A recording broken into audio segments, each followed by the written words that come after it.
The film fans around the Northeast are in for a treat as the inaugural FINGAL Film Festival kicks off on the 21st of March. It's over there at the UCI Blanchardstown with a list of big industry names lending a hand. Independent filmmakers from all over the world will be submitting their films, their documentaries, shorts and animations.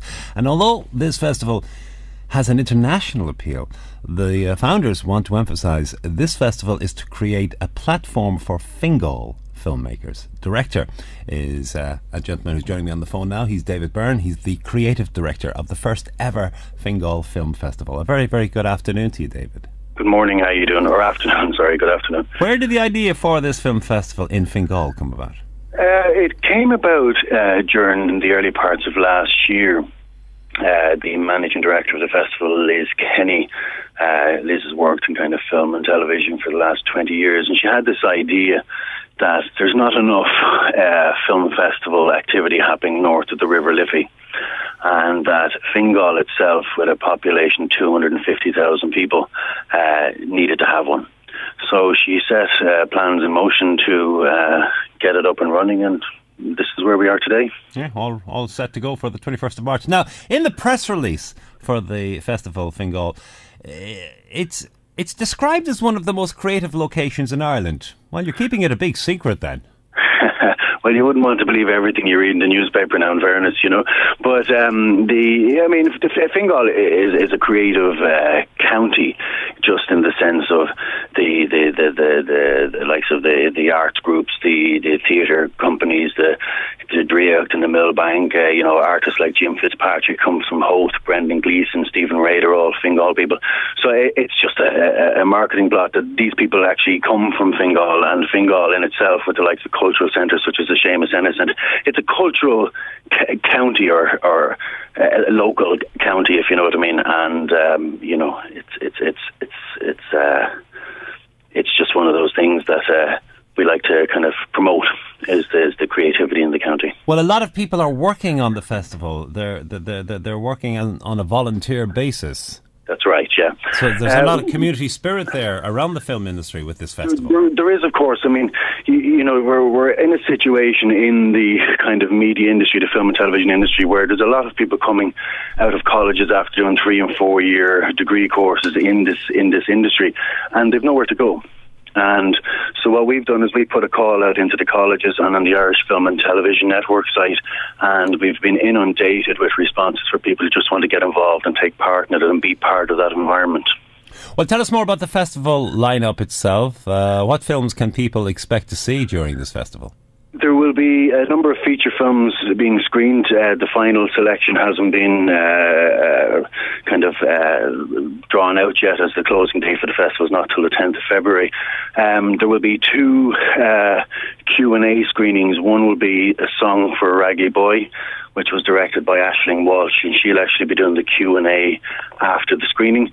And there's another one, Head Rush, which was produced by Zanzibar Films.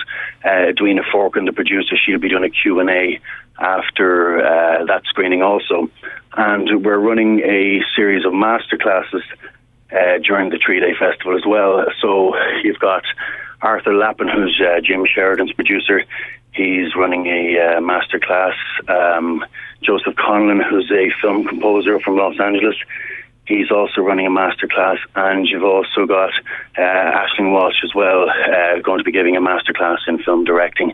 And there are more to be confirmed, but we won't be confirming them until kind of towards the end of this week. And while the festival has an international appeal, as you pointed out there, you're very much aiming to promote local talent as well. Well, more to the point, really. Yeah, of course we are. Yeah, I mean, there's a lot of emerging kind of filmmakers coming out. I mean, you've got some of the largest media colleges around the peripheral of FINGAL. So you've got a lot of young people that are coming out of these college degrees that have made short films and feature films. And what we wanted to do was, create an identity for FINGAL within this festival, and give young writers and actors and directors a voice and a platform to get their work seen on an international level. And that was the main focus was to encourage FINGAL filmmakers, especially, and young emerging artists, to actually get actively involved and produce content for the festival. We've spoken to a lot of second level students, and they have now got this technology that they can make a film on their phone now, and there are an awful lot of filmmakers. And I just read the other week where the British government are now encouraging people to learn about the art of filmmaking. That this is an industry that has a big future, and you're spearheading this in Ireland. But to the point that I'm making is that you want filmmakers, any filmmakers, to submit their work, and the idea is that it'll go through a process, I suppose, before the festival starts. But you want to encourage any filmmakers around the area to submit their films, their work. Absolutely, and whilst FINGAL is one of the awards, Meads, Drogheda, Louth, we want people from all over the country, to submit material. We've had a good response actually from Meads and Louth already in relation to content of stuff that has been shot in those areas, which is great. So, the criteria is it's rigorous in the sense that, sound, acting, script writing, all of those kind of qualities need to be in place in the films. But for those who, are only learning or starting off, if we see something, some potential in a film that's come in but doesn't quite make the screening, we'll actually get in contact with that person and say, listen, why don't you come and do the master classes? And we'll offer them a scholarship into the master classes if we think there's potential in what they're doing, So, we encourage anybody who's, at the tail end of post-production on a project, or anybody who within the last 2 or 3 years have produced a short film or a feature film, to send it into us. We encourage it. Well, thank you very, very much indeed, David. I'll give some more details, but thank you for coming on and explaining a bit more about the very first FINGAL Film Festival. That's great. Thanks a million. David Byrne there. Now, filmmakers who wish to submit material for the festival can do so now. The closing date for submissions will be Friday the 10th of February. And details can be had at FINGALFilmFest.com. Now, the festival runs from the 21st to the 23rd of March. And if you want general inquiries or more detailed inquiries, it's info@FINGALFilmFest.com. It is 20